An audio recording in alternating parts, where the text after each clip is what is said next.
Hello, I'm Papa Biceps. You're watching the Thorin YouTube channel. And remember, don't fuck with Papito. Okay, this is going to be episode 17 of Esports Salon, my industry talk show. And the topic for this episode is going to be big data, numbers that make esports go around, how they impact things. Are they real? Where do they come from? Who finds them? All these sorts of questions and more may be answered or politically not answered within the next hour or so. So the panel for this particular episode is going to be, starting in the top right-hand corner of my overlay, is Peter Warman, who is the founder and CEO of Newzoo, who obviously is one of those names you will have heard, attached to data and reports in esports and oftentimes interaction with the mainstream in terms of data. In the bottom right-hand corner, we've got Luke Cotton, who does loads of stuff, COO, Code Red Esports. Remember Red Eyes talent agency and all that jazz? He involved with the Spitfire, again, very close with Red Eye, as I've just alluded to, and also owns a site which just basically, it's the same scam that we used to have back in the days in poker, where you just make that site like poker listings and it's like 15 different sites. It's like, yeah, this one's good. Click and you get for $10 free first go. So he does a bit of everything. That's the point. He's one of those behind the scenes guys. Final person to round out the panel is Jordan Fragen, and she is formerly or perhaps currently with the Esports Observer. No one knows yet. We'll find out in the future. Technically, we're all going to eventually no longer be with companies. We'll all be dead one day. She's currently just moved on to fanai, though. Not necessarily a fate that will befit all of us. Let's start the episode. Here's the first question. Right, Peter, I'm going to serve you up an easy softball here to start, just to be magnanimous, to get everyone warmed up. The first question is this. Before we talk about like where do numbers come from, how they calculate, all these sorts of things, you can't take for granted that a casual viewer of esports will even know the basics about it. So the question is this. What is the significance of being able to track data, to do reports on data, to analyze data in terms of the industry of esports? Well, it's how Newzoo started 11 years ago, and that was the lack of data prohibited companies like the big brands to work together with game companies. At that moment, it was about in-game advertising and ad for games. We set out to solve that, to bridge that gap. And currently, we see ourselves in a situation where there's champions in big companies that want to go into esports, but they lack the data to convince others, and they lack the data to make plans. So I think data is crucial for the expansion of esports and drawing in new money and new companies. Okay. So Luke, I know in some of the companies you've been involved with, obviously marketing is a component of your job. Is data analytics key to marketing in the current era? Has it always been the case? What would you say to that? Yeah, absolutely, Duncan. Kind of everything that anyone's doing on any scale with money involved, people want to measure results. It's a long time since people spent proper money on feelings and just a sense of things, and that's something that's really true in esports. Obviously, as the numbers grow, you need the data, both for forecasting and then reporting on campaigns and so forth to really prove it works. And accurate and robust data is critical really for the future success of the industry. Okay, Jordan. When it comes to this sort of data, obviously fans don't see it that often. In fact, the rare times they do is, for example, when you do your reports, when people like the Esports Observer put out actually like raw numbers that are just for everyone, but alluding to what the others have talked about, there are private reports, right? It's a business that also sells analytics as well. And this ties into the topic, right? Absolutely. So, I mean, being at FanAI now, what we specialize in particularly is being able to understand who your audience is specifically compared to the rest of esports. One of the things that Newzoo and some other companies do is, they'll put out these reports that are general overviews of who esports audiences are, what the fans look like, general demographic information like age, the gender split, where they're located, how much time they spend playing games and watching esports, general consumption habits, that kind of stuff. Those reports are obviously, the core of several companies' businesses. But it's really useful, especially for companies, not only to prove ROI, but it's to help them pitch other companies. It's in particular, it's useful for sponsorships and trying to convince big brands that are in the space or know about esports why they should invest with this particular team or that particular team. Okay. Right. So to give everyone a quick reveal, what I always do on this show is it's always one question to each person to start off with that fits their sort of area. And then generally, if people want to jump in on a point or they think there's something to say or add to something else someone else says, feel free. So the first sort of opening of the gates on this is going to be this. When it comes to analytics data in esports, where is it actually found? Where does it come from? Because presumably these aren't all public numbers, right? Hi, sorry, my screen was freezing. Are you asking me, Duncan? Sure, go ahead, Peter. I think the question was where does the data come from, basically? Yes. How do you get the data? Yeah, well, that was fun back in 2013 when we started reporting on this space because as game enthusiasts ourselves, we thought it was a bit boring talking about PlayStation 4 and Xbox launches while the exciting stuff was happening on PC at the moment. So we had this report called PC Gaming Power to the People, and there was no data on esports. There was nothing. So we had to start out modeling this space. So how do you call people that are into esports, and how do you scope what we want to forecast? So we had to build a model, and then of course we had to have data. And currently, I think we have about maybe 18 different sources of data that are fed into our forecast model, and of which some of those data sources are products on its own.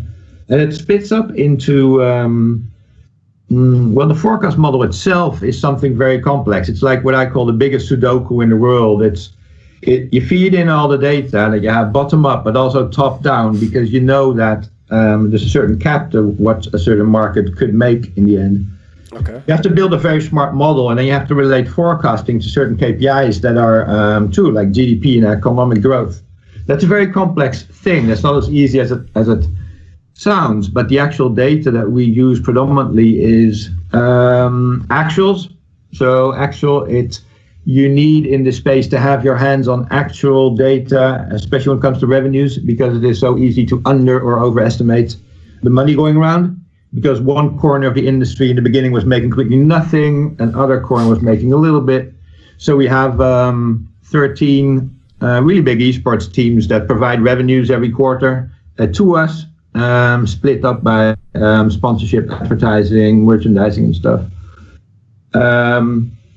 And then we have, of course, our consumer research. So we do consumer research in 28 countries, getting sort of an idea of the ratio between intense viewers and non-intense viewers.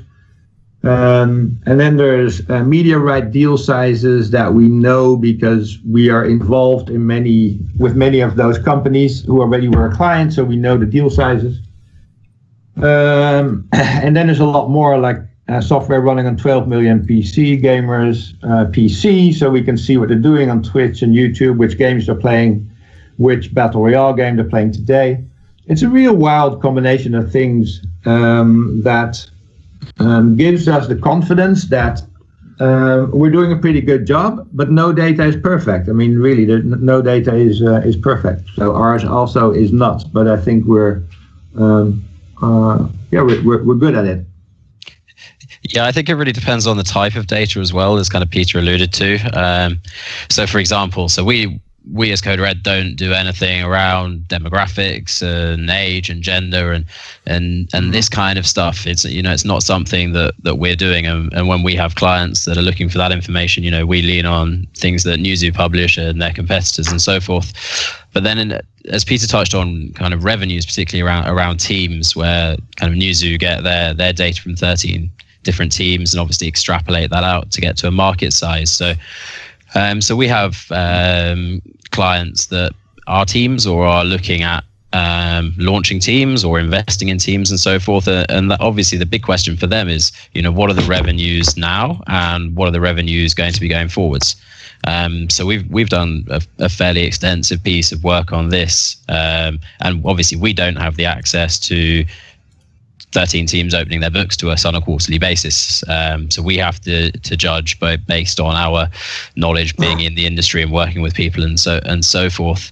And obviously then supplementing that with a few other sources that I'll touch on in a minute. But one thing that I found particularly interesting when doing that is that one of Peter's competitors did a piece on team revenue streams. And a lot of the breakdowns that they had there were a fair way away from kind of our assessment of the market. So for example, they were just very vague generally. It was kind of like 70% advertising and sponsorship, which is very broad and doesn't really touch on things like media rights or licensing, such as in-game items, and missed out a few other channels.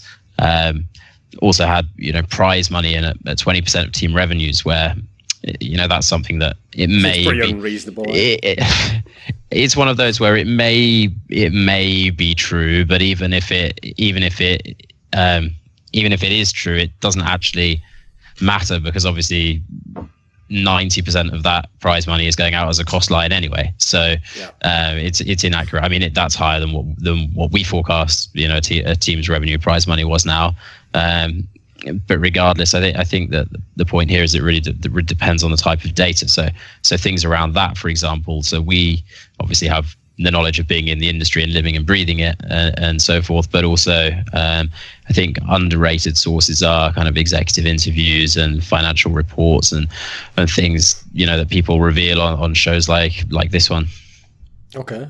Yeah, and there's I like that comment. In a lot of cases, people judge data on the highest level of numbers that they see, and it doesn't feel right. So then they think, I don't trust it. But often it's down to the scope, because what you add into the pie chart of revenues. One does prize money. I saw a company even put investments into the revenue data of teams.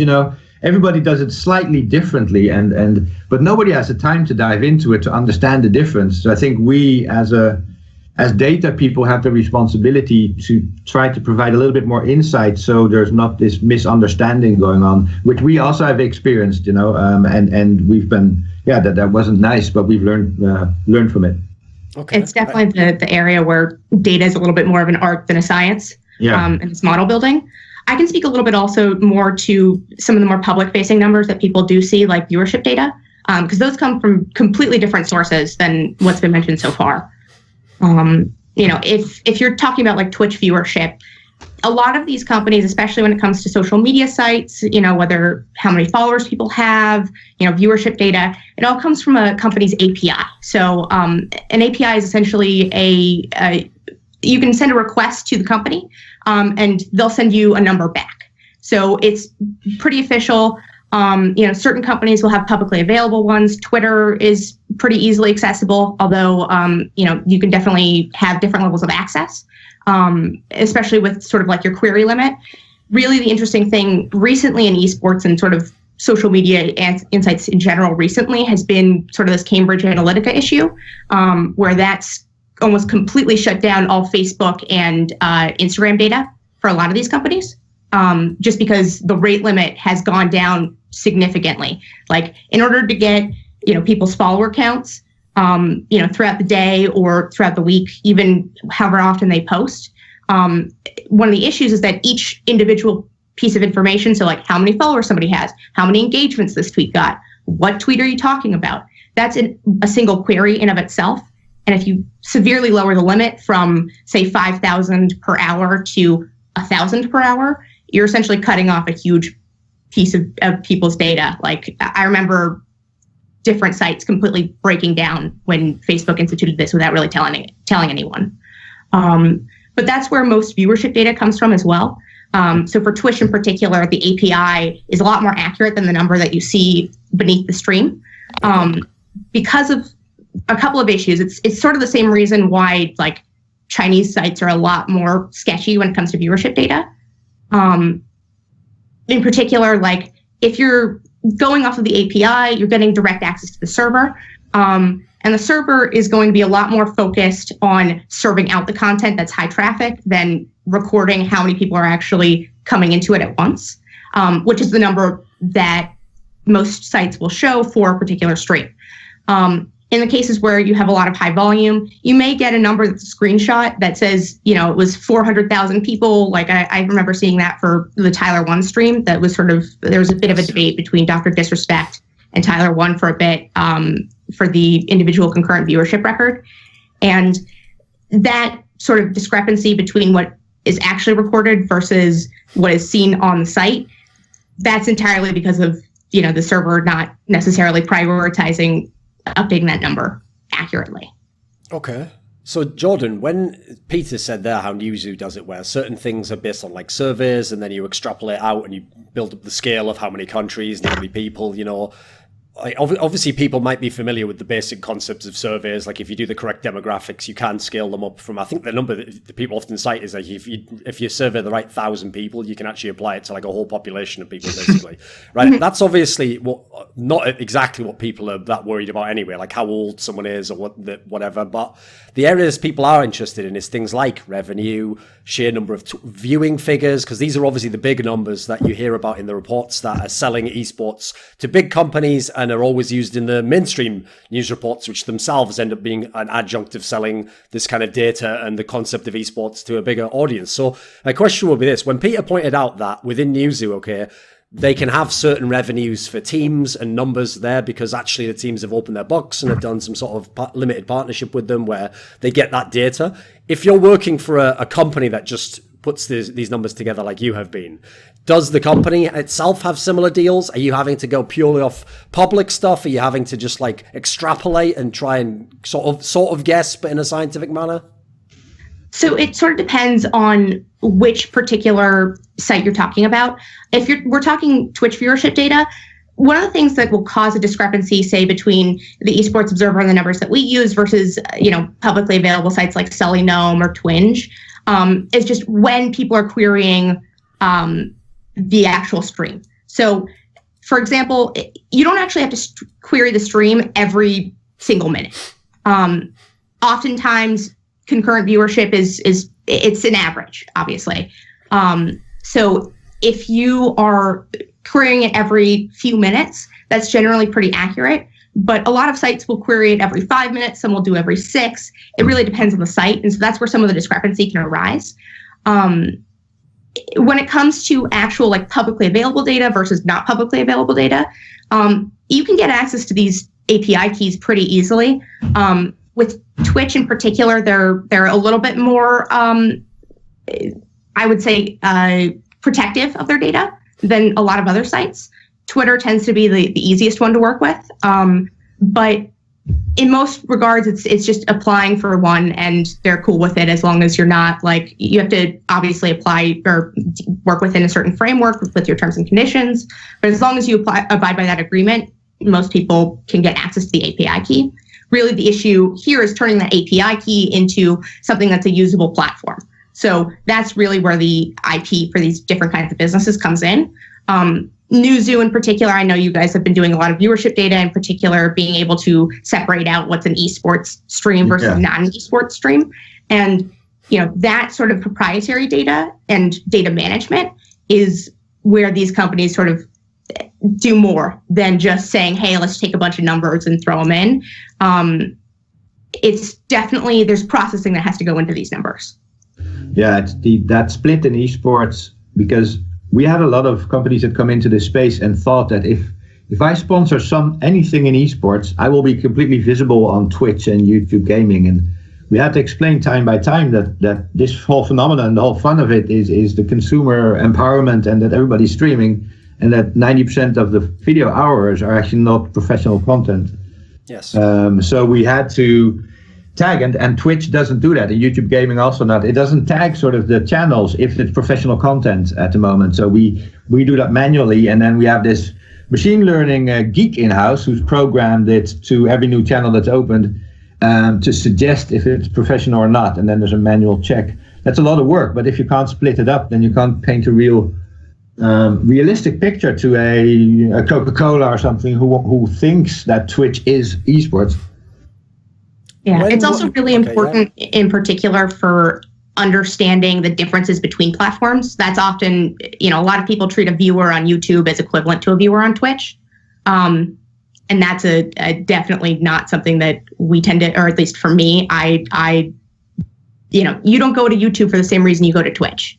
It's a different quality of viewer. And, in particular, one of the things that's really on the cutting edge of analyzing Twitch viewership and streaming viewership is understanding the quality of viewership. So if somebody opens up a stream and then just clicks on the stream once and doesn't interact with the chat, they don't actually do anything, or they click away from it and they just have it open in a background window, that's very different for a sponsor than, say, somebody who's really engaged with the chat and, pouring all their attention into watching this match. Okay. Right, Peter, when someone comes along from the mainstream, so like you're saying, a Coca-Cola, a big company, and what they want to do is initially use some of their marketing budget. They want to sponsor something, or they want to invest in a team, whatever it might be. Okay, I'm sure, even though the public doesn't see this, yes, there will be consultants involved. It's not like they just hear a number and go, wow, I'm in, right? Yeah, how much is it? 10 million? But when I've seen some of the reports that are out there, in fact, there was even one that I saw someone post not that long ago. I think it might have been from Evil Geniuses, maybe. This was like 3 or 4 years ago, and they actually published the report that they had used themselves to go to companies with.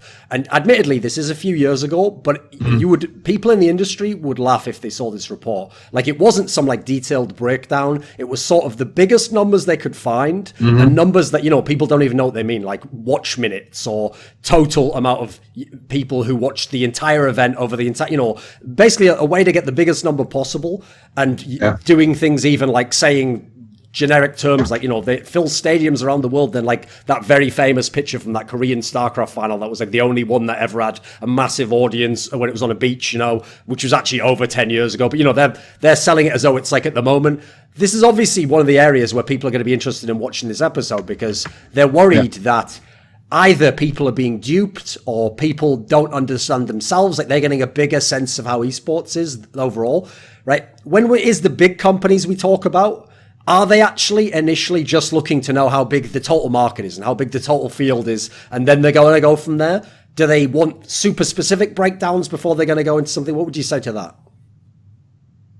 Well, first of all, to big numbers, and I think we've experienced that. That's we only published a lot of high-level numbers for free, and all our other stuff is paid. But high-level numbers can get you into trouble because people put it into their own perspective. And $1 billion sounds, for a global business, sounds super small to an AT&T, but it sounds to an esports team that's not making a profit. It sounds like an overinflation of the market. Okay. So there's a lot of risk in putting out just high-level numbers. So we're trying now to split it up more granular. To, if you look at media rights in the US, it's only $90 million business. So that's more something you can relate to. That's just a remark about. We've learned that, also the hard way. But now the big brands and companies outside that are coming in are drawn in indeed by press attention and viewer numbers. That's it. An esports team has 10 million fans. Likes on Facebook or viewing hours. They can directly compare that to the viewing hours they know from their campaigns or their TV series that they sponsor. Most of them are in for the engagement and not as much the revenues. Although the next step, of course, is then they say it seems relatively cheap to step in because the revenues are not that high compared to the eyeballs and engagement. And that's where it becomes risky, because that's when they start to mix up streaming hours in total with esports and think this is this golden opportunity without limits. And that's when it becomes hard. But mostly the person that reaches out from a big company already knows esports very well, is a fan, just needs help to convince others internally to take it seriously and then take the next step. Oftentimes for a lot of agencies or companies, it's one person who's the champion inside of the company pushing them to get into esports. Yeah, I'd actually say that that's not really what we've found so much with what we've been doing. So one of the things that we're working on at the moment is we, as Code Red, did a pretty large-scale partnership with a huge global sports marketing agency, CSM, and our the scope of that partnership essentially is to try and take esports to brands that aren't doing esports that have varying degrees of interest in esports. Some are keen, having seen the headline numbers, but don't have a clue where to start. Others are, I wouldn't say unaware anymore, because I don't think anybody's unaware of esports, which is in no small part due to the big headline numbers that we're getting from reports such as Newzoo now. But where we see a really big difference is between how brands are looking at things and how venture capital is looking at things. Within venture capital, I mean both private equity and then your larger VC funds and investment banks and so forth. So with the brands, we very much find that the brands don't care so much about what the revenue numbers of the industry are, or prize money is obviously one that piques interest, but they care a lot more about what they're getting, and that has to be a lot more granular. So a brand wants to know, if they sponsor ESL1, what are they going to get from that, versus if they sponsor Cloud9, what are they going to get from that, sure, versus if they do an influencer deal with Thorin, what are they going to get from that? And they're a lot more micro focused than they are the macro. I mean, I think people get it now in terms of esports from brands, or at least the way it feels, at least now, is that 18 months ago, if you were trying to talk to a marketing director of a Coca-Cola or somebody like that, or even people that are much smaller, they'd be finding a way not to take your call. Whereas now, even if it's only for box ticking, so that they can then go to their boss and say, hey, I looked at this esports thing and it's a load of rubbish, they want to have the meeting. And that's a really big difference. Whereas with venture capital, I mean, the first question with every VC that we speak to, be that people that come to us or people that we go to, is, hey, I saw these numbers, do you believe them? And that's their first question. Okay. Jordan, obviously when it comes to calculating the unique viewers for an event or a stream, it isn't necessarily always going to be possible to accurately calculate them anyway, because of how dynamic IPs work and these other factors that will mean that you might double up, you might triple up. Obviously, it depends if you're doing it over a few days. Again, you could have the same person coming back each day, but they'd be counted as a different view.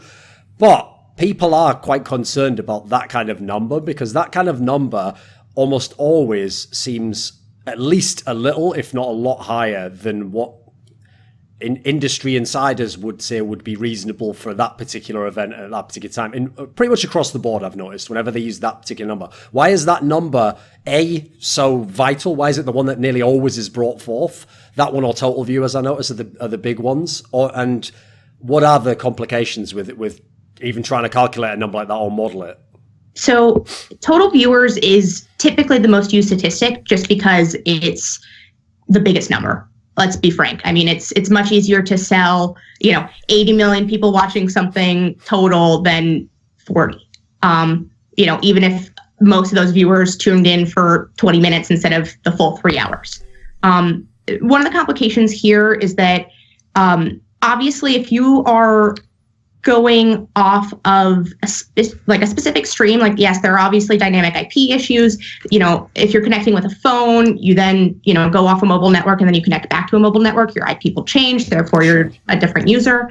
But one of the ways that companies have gotten around this is that when you're signed into Twitch and you're watching something, you are assigned a unique ID on Twitch that is specific to your account. So if you're signed in on your account, you can track that viewer and make sure it's not duplicated on another stream.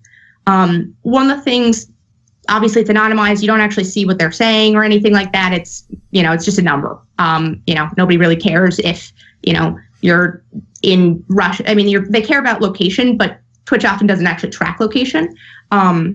Really, what it does is it allows people, like, there's a company out there called Waypoint, and they spit out a number for unique viewers for a particular stream or for a particular game.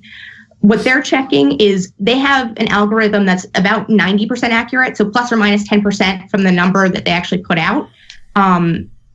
That is, it's pretty accurate in the scheme of things. It's obviously not as accurate as a lot of people would like it to be. But that number is based on those Twitch IDs primarily. Okay. Yeah. The other way that people sort of get around it as well is looking at peak concurrent viewership. Obviously, if you're opening it up on two different screens, it might count twice. But that's sort of another way to get around it, where you can say this is a different instance per person. Okay. Right, Luke, why do you think it is, and either you can speak personally or a general sentiment, why do you think so many industry people are skeptical of these numbers? Like, I mean, surely these would be the people championing these numbers. They would be the ones, hey, this is how many there are. Why do you think there's so much skepticism in the industry from the people who don't work with data, I will just point out?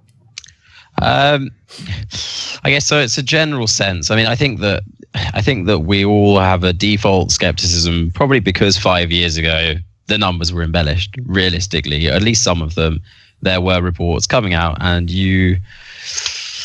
look, it's one of those things where, for example, especially at the time when being Twitch homepage was such a big thing, yes, you had, hey, so and so saw 15 seconds of this before hitting the browse button. Like, is that a real viewer, or is that somebody that's, just happened to see this? So I think there's skepticism based on that, because there is a track record of numbers that don't make sense. I think that's changing less, but there is also the thing as well where companies are incentivized to embellish a bit. We had and this again is going back a few years, but we had that period where all the event organizers were trying to one up each other every event by releasing the viewing stats, and at that point, people that weren't in that bubble are sitting there going, really? Or is this just, it's just a PR game?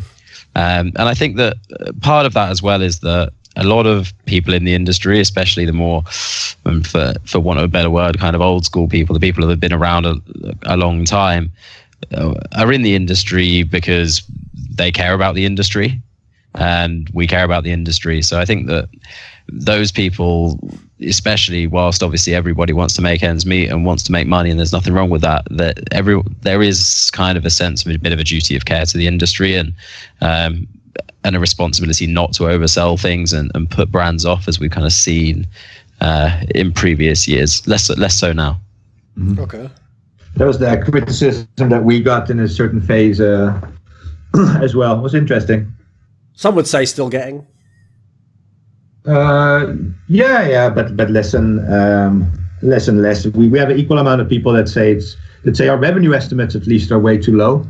So what kind of person says that, do you think? People that specific type of person in the industry? No, one of the biggest revenue makers in the esports business in Asia and in the West. Okay. I'm not gonna name names. No, but people that make companies that make tens of millions of dollars, and well, but if you split it down to individual little revenue streams in the US, it is super small. So just a couple $100 million for an industry that is, or a new industry that is so global, creates so much video content, and has so many different revenue streams, is just ridiculously low. If you split it down, the average for a team within our model, that's maybe a couple 100,000 for the top 50 professional teams. So we know people are not making a lot of money. But if you do the calculations on how all the companies that are doing some sponsorship, having some advertising money in, you can't avoid ending up with a number that is at least close or over ours. You mentioned Asia there. Do you find it's more difficult getting, obviously it is more difficult, but to what degree is it more difficult getting numbers out of markets like China and so forth? Oh yeah, we've scraped this. So we do the API, Twitch and YouTube stuff, and we've done scraping of the Chinese, but the data that you get out there is just like, we have never published anything about it, because on the viewership, we just can't get anything that we believe. We would like to have daily numbers about streaming in China, but that's pretty hard. No, the revenue estimates come from being involved in Trans-Asia Western media rights deals, as well as sponsorship deals, and having coverage of Korean and Chinese esports teams that give us revenues, and by being partners of a couple of the like VSPN type organizers and stuff that validate our data before we publish it. Yeah, so there's that's a lot of companies that are. Oh, sorry. Go ahead if you want to. No. I was just going to say, so the kind of the Chinese numbers is another one why there's kind of skepticism around this, because obviously they're so much bigger, and for Western people especially, it's very hard for us to understand whether 10 million Chinese viewers is impressive or not impressive in the context of we know that if something gets 100k concurrence on Twitch, that's pretty good, right? Whereas in China, people just don't know what the kind of the standard is versus expected versus, hey, this is actually awesome. And, again, whether it's true or not. Yeah, I mean, it goes back to the issue with the APIs versus scraping the sites directly. So if you're querying the API, you're not actually going through and pulling the number that's being shown to people publicly. And that's often where people get into trouble, is because they'll take a screenshot from a Chinese site that shows 75 million people tuned in, and really on the server end, it's 30. And unfortunately, they'll still roll with the 75 million number because they're not in contact with the company directly. That's why, for example, like I actually wrote a piece about this for MSI this year. There were numbers floating around like immediately after the event that said it was like the most watched event ever. Yes. Those numbers were taken by scraping the websites, not using the API. And that's also why, Riot took a couple of weeks to actually, go in, work with their partners, process the data, make sure and validate it.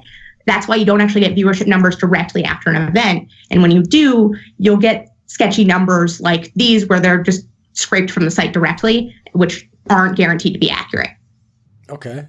Here's a question. I'll just ask it as a naive layman, and you guys can tell me whatever you want. Okay. So one of the things I've always found interesting is that everyone I know who's a Western industry insider in esports says exactly what Luke referred to earlier, the same sentiment. Like, can you trust these Chinese numbers? Seems like they can't be real. Like, are they inflated? Do they just make them as big as they need to? And one question I've always asked these people, which I've never gotten an answer for, is it's like that thing where it's like it's easier to see other people's faults than your own. Like, if the Chinese are incentivized to inflate the numbers and to make them bigger and therefore presumably sell off those numbers and get better figure, what stops Western sites and people from inflating the numbers? Nothing, but I guess in terms of like video, so like ad fraud would probably be a bigger problem in China and that market than the West.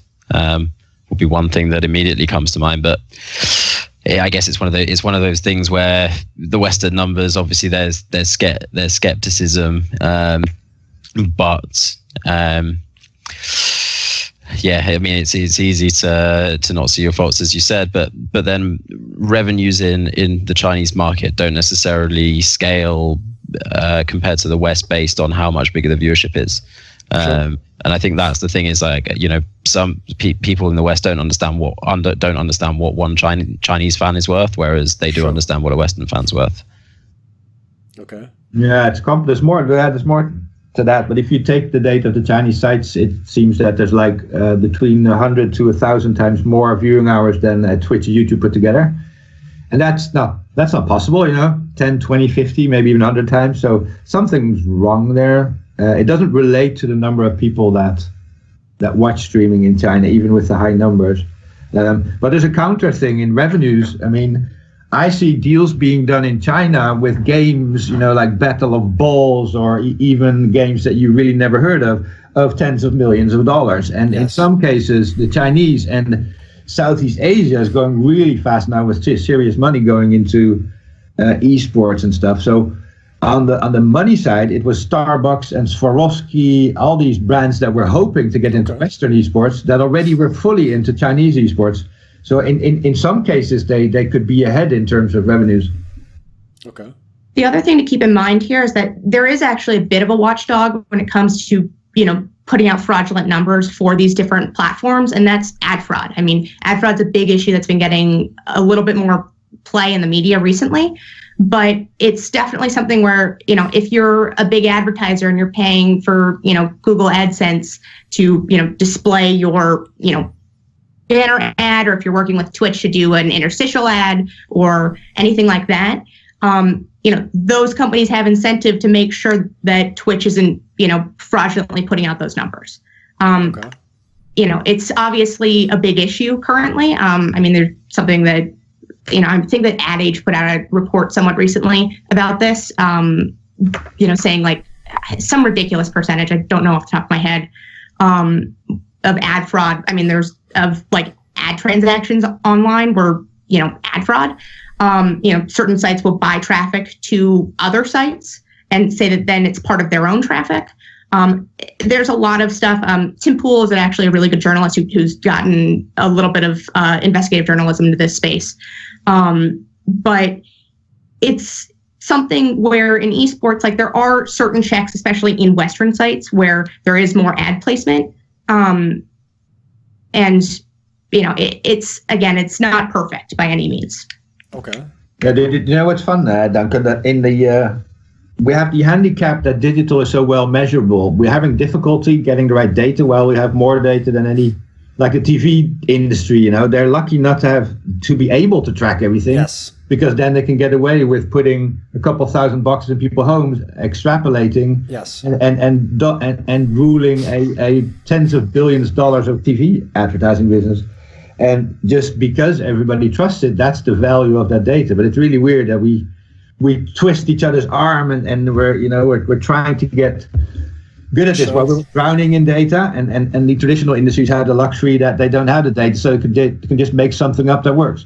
Yes, I will say, by the way, to be absolutely fair, if anyone thinks that like esports is cooking the books and stuff, just go and look at how Nielsen ratings work. And then the best stat to look at every time they do it, because obviously the World Cup's going on at the moment. Just wait until the World Cup is over and look how many people they will claim watched it. Last time I saw one of these numbers, they claimed 90% of the world's population watched it. Now, that is obviously logistically impossible, not least because I'm pretty sure 90% of the world's population don't own a TV. But, you know, regardless of that, the point is, yes, clearly big industry does it as well. And I mean, you can ask your own questions as to why there's not reliable data in the digital age in their own fields.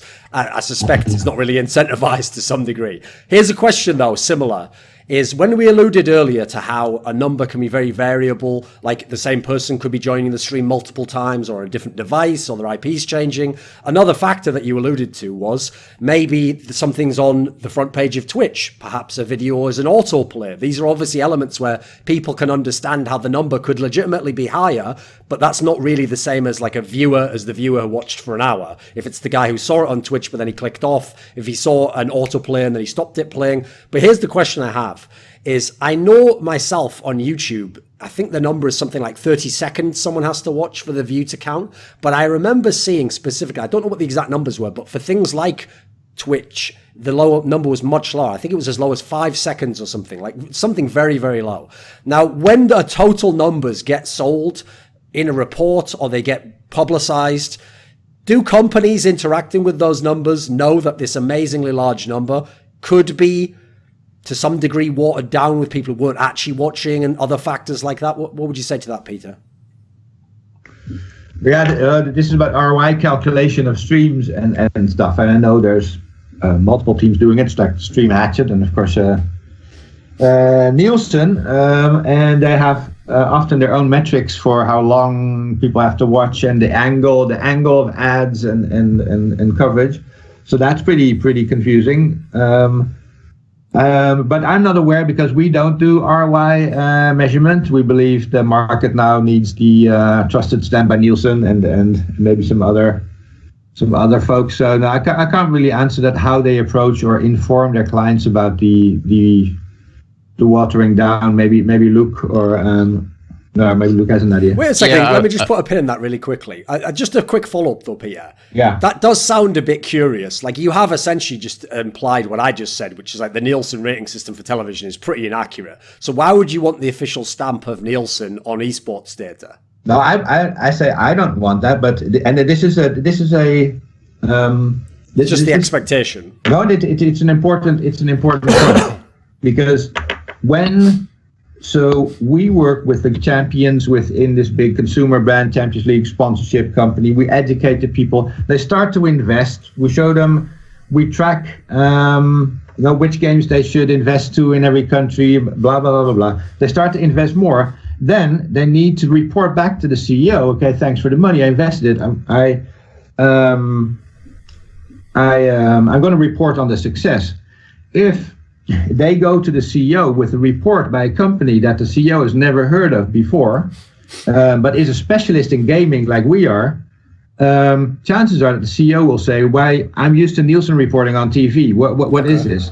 So the Nielsen is needed, and I'm not saying a big fan of it, but that's the reason why they're used so much now because it's political. It's that trust of the traditional higher powers in these companies that required.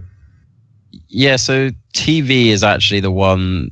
It's a weird one because the thing that TV obviously has for it now, away from the reporting aspect, is that we know that it's far more expensive to advertise on TV than it is to advertise in esports for essentially comparable products. It is cheaper on a per eyeball basis in esports. So this is where companies are trying to move away from just, hey, this is how many viewer minutes you got, or this is how many viewers, or so forth. I mean, they're headline numbers, but they don't tell the whole story, and everybody knows they don't tell the whole story, right? You can't. It's all well and good telling a brand, hey, you had 5 million viewers over a weekend, where they can see it's 25k concurrent on Twitch. Like something doesn't feel right, and there's going to be questions asked, and that's not what the industry wants. The industry wants brands coming back and wants them scaling up and so forth. So where the analytics is coming in here is that actually esports teams and organizers and so forth are now incentivized to actually be able to demonstrate the quality of viewership in order to basically then come out with hey, if you wanted to buy this in a TV ad or a sponsorship in a football team or so forth, this is what would have actually cost you. So how did they do that?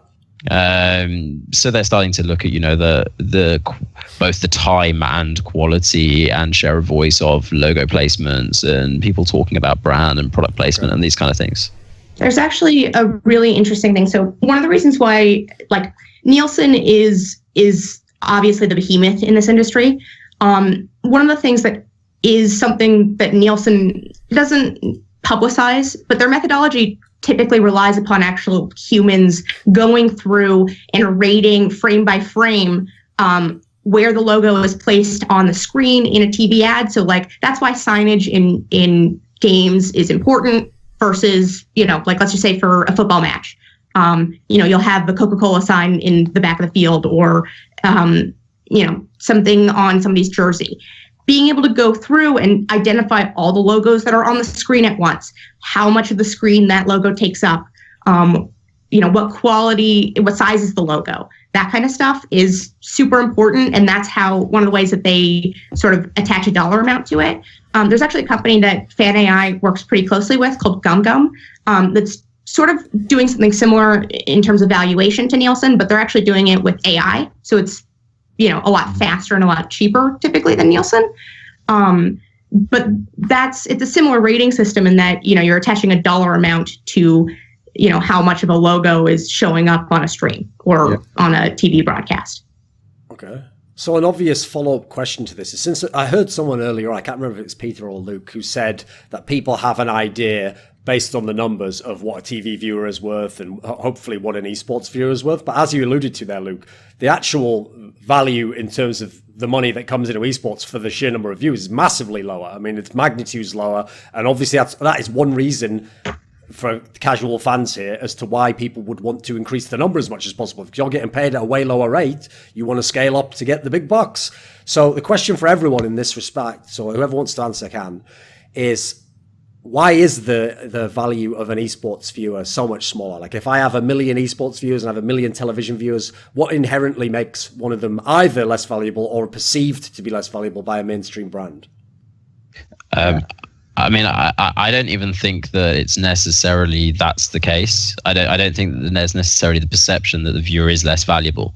Yeah. Somebody, and let's take out geography and compare, obviously like for like, because everybody really should know that somebody in the US is much more valuable to advertise to than somebody in China or somebody in India.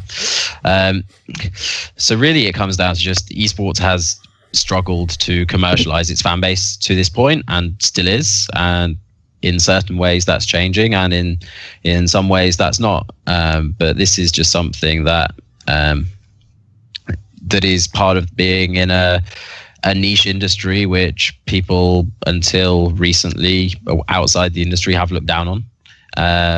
And this is one of those things that will come over time. But that's actually one of the things where in these reports I think that the data actually makes a lot of sense and is probably the thing that gives the most credence to these reports, is that the fan spend and fan revenues in esports are so much lower than other sports, and the fact that this is highlighted and not it's not something that you can clearly it's not something that these companies are trying to get away from, actually I think lends itself to the credibility of the data. But there's we did that in 2014 with Replicom that got acquired by Nielsen. Average sport revenue per sports fan or something, $60, and I think with 3 or something for esports viewers. But esports and game viewers will never reach the level that sports has, because gamers, our community, will never allow to enter into this completely traditional media dominated space where there's only linear TV where you pay ridiculous prices. So it will never monetize in the sense of sports, but sports monetization will go down. So that's what I mean with capping. Will an esport viewer ever generate $60 dollar revenues just like a sports fan or an NFL fan? I don't think so. But it should at least become half. And as we do that, we're going to disrupt the traditional sports system for a part, I believe. Yeah, I mean, one of the biggest things to keep in mind here is that back in the day, there were 5 TV channels, and that was it. Nowadays, you've got every piece of content that's ever been made at your fingertips, and so drawing in people's attention is just split between so many more channels. So it's a lot harder to say, hey, I'm getting 40% of the viewership across all of America. Like, that's just never happens anymore, other than for like massive events like the Super Bowl. Sure. In that regard, viewership, the more you slice up the pie, it's always just going to be smaller. I mean, people are also just spending less money to acquire content to a certain degree, at least in a measurable way. Now everything is ad supported to a certain degree, and that also plays a role. Okay. Right, Luke, one of the reasons why when I hear like that World Cup stat for television, I don't really cry a tear is I'm going to go ahead and assume the advertising industry, which exists for a long time and has a lot of smart people in it, a lot of very cutthroat people in it, I'm going to go ahead and assume they have a read on how viable that stat is, what it actually means to them, what they're willing to pay for it, and they probably get out fine, I'm pretty sure. When people come from the mainstream into esports in that sense, are they attuned? Do you think they have a good sense of what something's value is or what it's worth, or if they're underpaying or if they're getting ripped off and they're getting asked for 3 times more than it should be? What's your sense in terms of your experience at least? It varies. I mean, I think there are people that sign bad deals coming into the industry, and I think that most brands coming in on a decent scale are getting in pretty cheap at the moment. I think that's generally the consensus across the industry. I think that where brands don't understand what they're getting and what this means, it stops them coming in rather than hurts them, and that's the real thing that we're seeing at the moment is that these big brands, name a big brand, they will be considering esports in some way, or they will at least have an awareness of it. But most of them go, what, we don't understand this. We don't know who out there does understand this, so I'm just going to steer clear.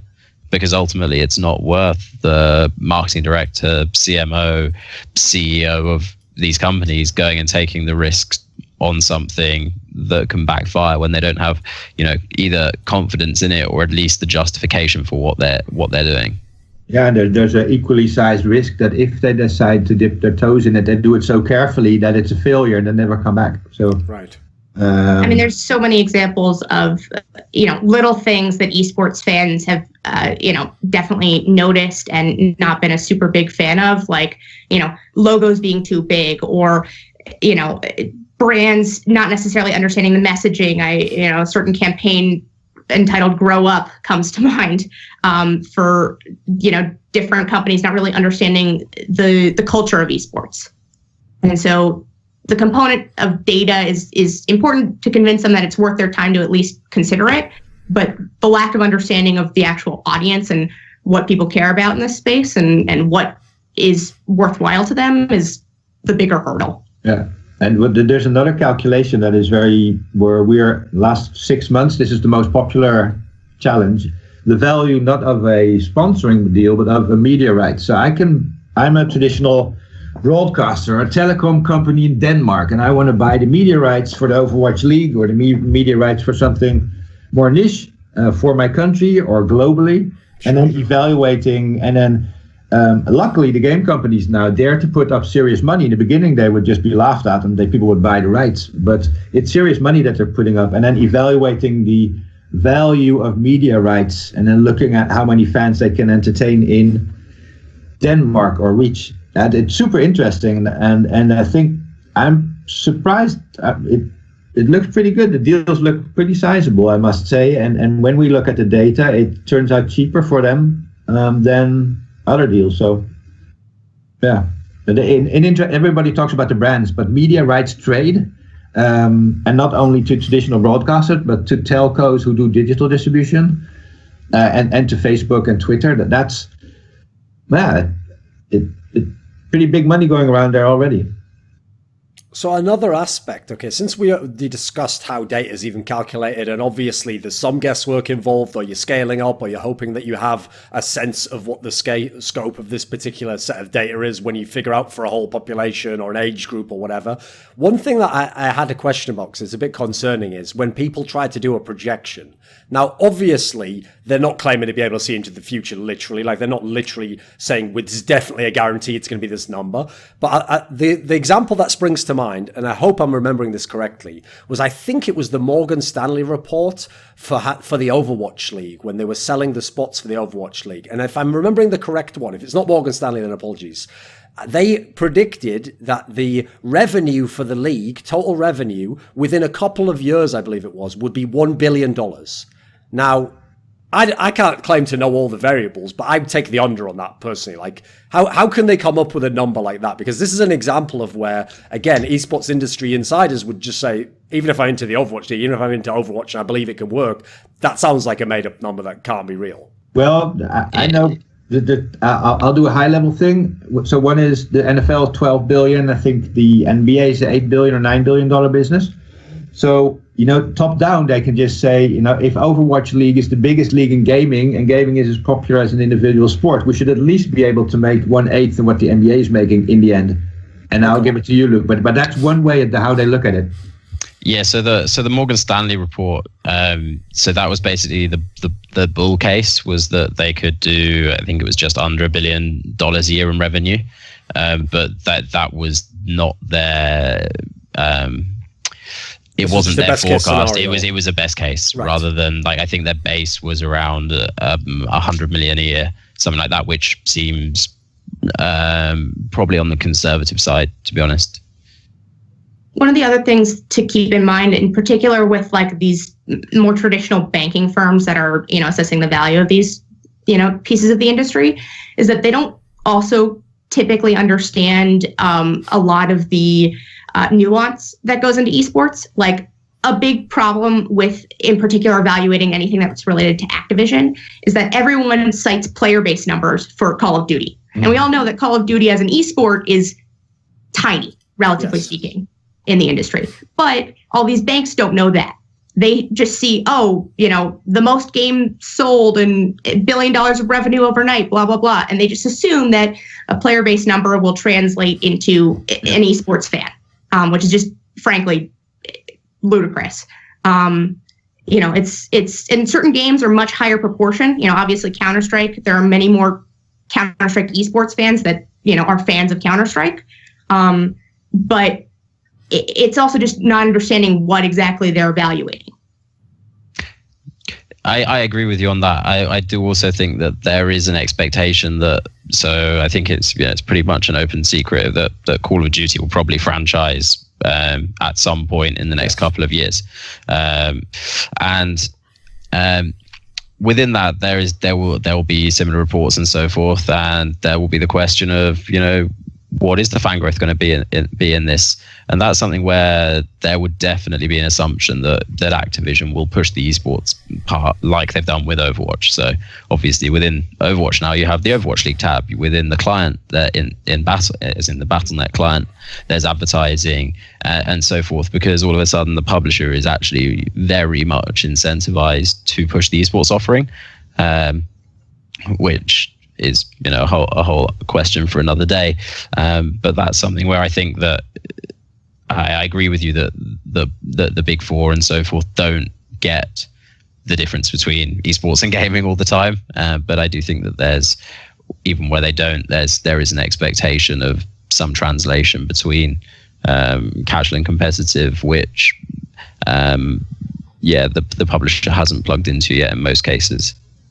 Okay, so along similar lines then, a follow-up I have is, when we see new esports emerging that just didn't exist before on a very, very low level they did. So obvious examples to me would be like the NBA 2K League, where NBA franchises themselves buy slots in a league for a game which, to my knowledge, was not an esport. Like, they might have had a few tournaments here and there, but it wasn't considered a major esport. It doesn't have massive viewing figures, etc. That sound, like, I will say the one caveat I should add is, it's true in a way. Some of these franchises are like someone in a burning building thinking jumping out of a window is the right idea, because their sport is shrinking. They're seeing issues there, so they're thinking, right, is there something new I can go into? So they're not necessarily purely thinking it's going to succeed, but that does sound like someone who's been told, we have X million players, and esports is a huge thing and has all these streams and loads of people playing, but in a game like that, it doesn't seem as though the numbers could be there to justify that. What would you say? I think that there's part of this is there's a curiosity element where they're testing this to see, could it work? But also it's an opportunity for NBA teams to dip their toe in the water with something that seems more familiar to them. Part of this is that I don't think anyone in the NBA league thought that this was going to be like a success on the same level as Counter-Strike. Mark Cuban actually implied that the NBA, like that Overwatch League's doing badly, and then never said anything about NBA 2K League. I can't speak to what Cuban said. I'm pretty friendly with a few of the team managers for, people in the NBA 2K League. And, my understanding is that I don't think anyone was fairly, let's put it this way, shy about understanding, like, people that were actually esports people, not NBA people who are looking at esports for the first time. People like that are originally from the esports industry that made the jump to run one of these teams. I think that they all realize that the NBA 2K League is a stepping stone. We're seeing many more. We're seeing many more NBA teams like go into esports now than ever. I mean, 3 out of 10 of the League of Legends teams in the NALCS are directly related to NBA franchises, and even more have invested from NBA teams. So the other thing to consider with all sports clubs as well is that I don't think that many of the NBA team owners are going to be judging 2K League based on, does it make them X $100,000 per year, or does it lose them X $100,000 per year? That's a very small part of the consideration for them. And even taking away the fact that, NBA owners have definitely over-indexed in terms of investing in esports so far compared to other sports and other kind of types of capital. But sports clubs themselves obviously have other goals when they move into esports. Obviously around both kind of fan acquisition, which is where maybe there's issues with the numbers, because I don't think that having a 2K League team is going to get teams more fans, because obviously it's a sports game and you probably are a fan of the original sport already if you're playing the game.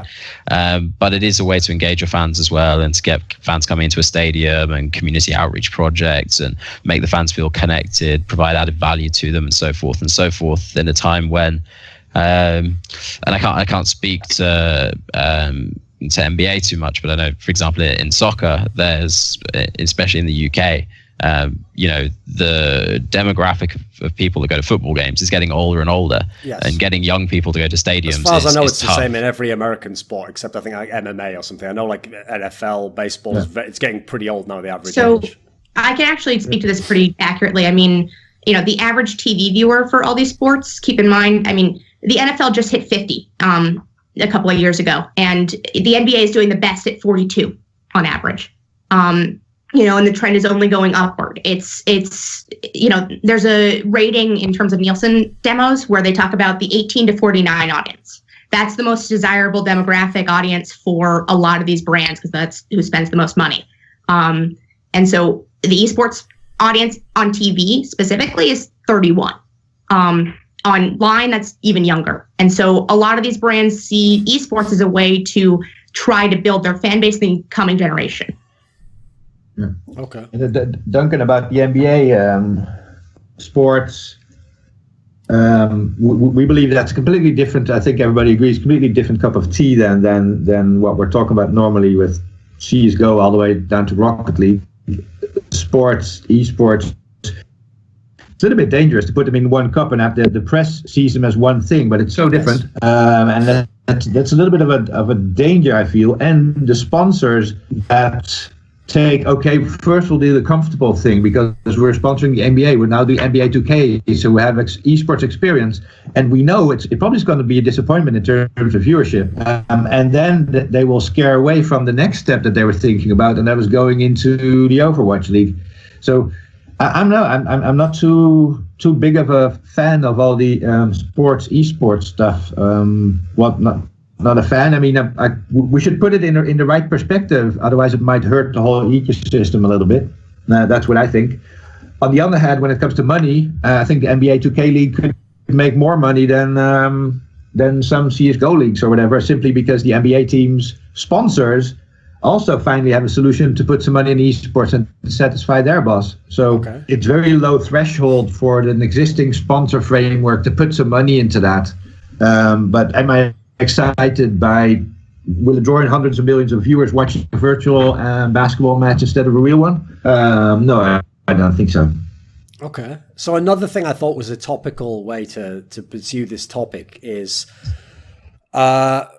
obviously the hot thing for people in the mainstream to write about at the moment is Fortnite. And when they write about it, they are definitely going to use the term esports all over the place, even when it's an individual streamer who in no context is competing. He's not in a tournament. He might not even be a professional. Now, I do realize, I'll give credit to the journalist. There is going to be a blurring of the lines because many of the streamers are obviously on teams that are esports teams. So fair enough. I can see how they might get a little bit confused. But part of the issue here is when you see all these articles like esports is a big thing now, look at Fortnite numbers. There's something wrong where if I was to host an actual Fortnite tournament, a real esports tournament tomorrow, and I got Ninja and maybe that TSM Myth guy and 2 or 3 other people to come, it might get big viewing numbers. But if I just don't get even the top 2 players, these guys, it might have 10% of the viewing figures. That does say there's something disturbing about that if that's billed as esports, right? Yeah, so I mean, so in the traditional sense, what you're saying is absolutely true. Watching Ninja play Fortnite isn't esports, but there's also a thing of, and the question that I throw out there, which I think is one that a lot of people are asking, and nobody has an answer to, and people are only kind of starting to form some vague opinions. But is Fortnite redefining esports? So, for example, does esports have to be the best players competing in, ideally for the purist, an open circuit where anybody can qualify and we get the best of the best and we watch the best of the best? Or does esports just have to be relatively serious competition? Like, is it a problem if Ninja playing with Drake versus Jennifer Lopez playing with Guitarga is the headline of a Fortnite competition? Why can't that be esports? And I think that's where things start to get interesting. But obviously selling the esports industry now based on how many people watches Ninja is deceptive. When you say that though, just a quick follow-up, Luke, right? You said that in a very even-handed manner, as though you were like, I assume you were playing devil's advocate to some degree, people could say it's redefining it, right? If I got LeBron James to play 1v1 versus Kanye West, I guarantee that I'd get a fuckload of viewers. But if I then sold that as the NBA, there'd be something a little bit dodgy about that, right? Yeah, I mean, LeBron's in the NBA. You know. Thorin, it sounds like you're making an argument for franchise leagues here. Who knows? Maybe I am. Maybe I've turned heel after all that. This is my reveal right now. No, why is that not a similar scenario? Do you think it's an unfair analogy? It's not, but it's degrees, right? I mean, I'm sure, everybody would watch them play pickup basketball, and I think that's why, watching Ninja stream with Drake, that's not esports. But if they're playing in an epic, organized $10 million tournament with 50 other pairs of people, that I think that is esports, regardless of how good people are, because we don't turn around and say that just because you're playing in Division 3 of Face It, that your game between you and your mates versus another group of mates isn't esports. We just don't say it's the pinnacle of it. Sure. I'd also point out that there's a lot of going back and forth about, in particular with Fortnite, a lot of the brand value that comes to people and why people watch it and other battle royale games is the, attachment to the personalities, obviously. Part of the issue here is that, what makes somebody a valuable player is not just their level of play. It's one ability that goes into it. It's one reason why people help build a fan base. It's watching your favorite player play in the NBA, or your favorite team.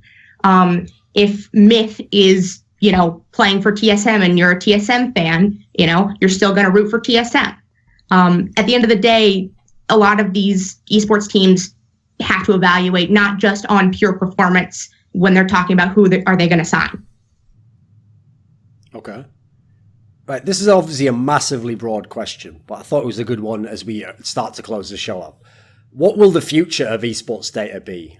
Will all this information, beyond the models, obviously, which are proprietary, will the raw information one day all be public and any company can just get all the real data from every tournament, everything? Will all these tournaments actually announce the real numbers afterwards? Obviously, some tournaments don't, some do, but then no one knows where some of the numbers come from. What will the future be, do you think?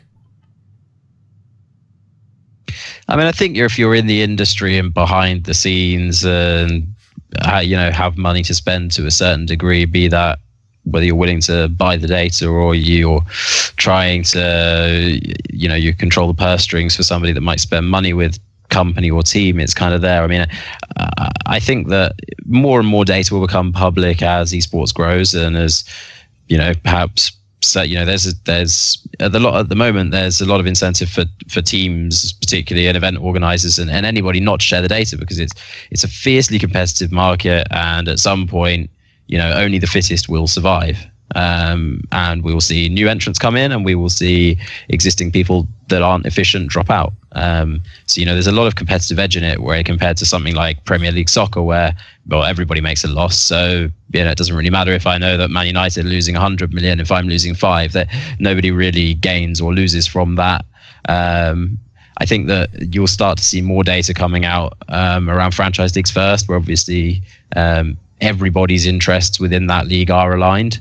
Obviously due to revenue pooling in certain degrees and so forth, and everybody's kind of got a vested interest that everybody succeeds, because otherwise it harms them. But at the moment, it's such a free market, and there are no barriers to entry in esports aside from player contracts. If you have enough money in the bank and you think it makes sense, you can start tomorrow and compete. And I think that's something that will restrict the amount of data. I think we're probably quite a way off getting anything, at least publicly, that's much more interesting than what's out there at the moment. Yeah, I think you need a level of standardization and trust before the whole ecosystem can move to the next level, and everybody will trust it. I guess so that means standardization, more data freely available. I think that's correct. Yeah. It's also about, I think, there's always some interest in sort of the high level numbers, whether you're a fan or you're in the media, to help provide objective measurements for people to understand the scale of something. I think that those high level numbers will always be available for free somewhere. How accurate they are, that'll change hopefully for the better. But at the end of the day, I think most of these more nuanced numbers are going to be behind a paywall because nuanced numbers take a lot more analysis and time and effort to curate and to, actually put together. A lot of these companies that want accurate data to make accurate predictions will be willing to pay that out. And so there's always going to exist. A paywall is always going to exist to a certain degree. Okay. Right. Peter, since you were magnanimous enough to come on the show, and obviously I thought I would extend the kindness to you by asking, you can answer the final question, which is just this, okay? For people who don't know much about data, they've only heard the really big numbers, they think maybe some of the numbers are bullshit, whatever, right? Newzoo isn't evil, right? What's Newzoo about? Tell me something at the end. We're not onlookers in the industry. We started off completely in gaming. We beat Overwolf yesterday with League of Legends, setting us 2-1 ahead. I mean, we're a group of gamers. We're games focused. We're not jumping on esports because we saw this hype and opportunity. We were the first to report on it because we thought it was a disrupting trend, not only for the industry itself, but also for other industries. So I hope we get a little bit of credit that we've spent millions of hours of educating people with the same story, telling them what esports is, what amateur hours are. And, when you feel the big figures aren't right, take a little bit of time and go into the revenue stream, region, business combination, drill down a little bit deeper, and then judge it. Don't judge it just on the highest level. And if you don't have those detailed numbers, reach out. We'll happily assist.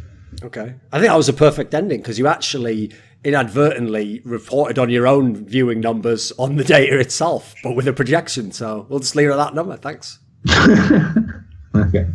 Thank you, Duncan. This video was kindly supported by Dean Tanglis, Gardner Wilson, Andreas Snazore Westerlund, Alex Adams, Daniel Yordanov, TTMXMP, VeXii, HawpT, Robert Baxter, and Travis Greb, with a special thanks going out to Jerky's Minion.